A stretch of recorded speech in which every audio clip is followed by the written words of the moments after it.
बारिपदा स्थित Pandit Raghunath Murmu medical college और hospital भितर व्यवस्था और रोगी सेवार सुधार आने मयूरभंज लोकसेवा सांसद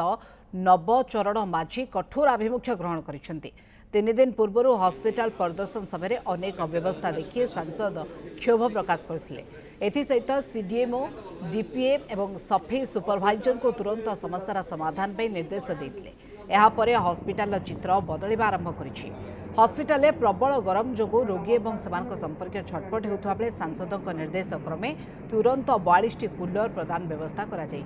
से 29 कूलर लगे सारी बेले बाकी थिबा कूलर गुड़ी खूब शीघ्र लगे सांसद सूचना देते सहित रोगी और आटेडेंट मान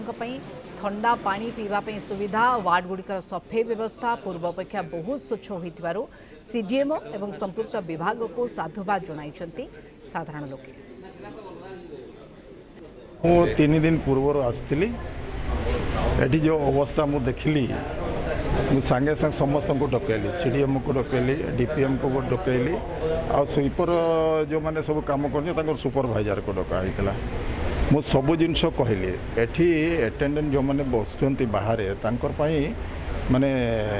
कूलर आवश्यकता अच्छी बहुत माने से जो टेम्परेचर थिला से दिन माने सही हो नाला तेणु इमिडिएट व्यवस्था कर तो से कहले ना आज्ञा 2-3 दिन भीतर आम करदेबू तो कहले मु 3 दिन पर आसबि देखी कौन है डेवलपमेंट मु देखी निजे तेणु आज 3 दिन पर मु आसी हॉस्पिटल आ जो जो कथा मु कही सीडीएमओ एवं डिपार्टमेंट सब पूरण कर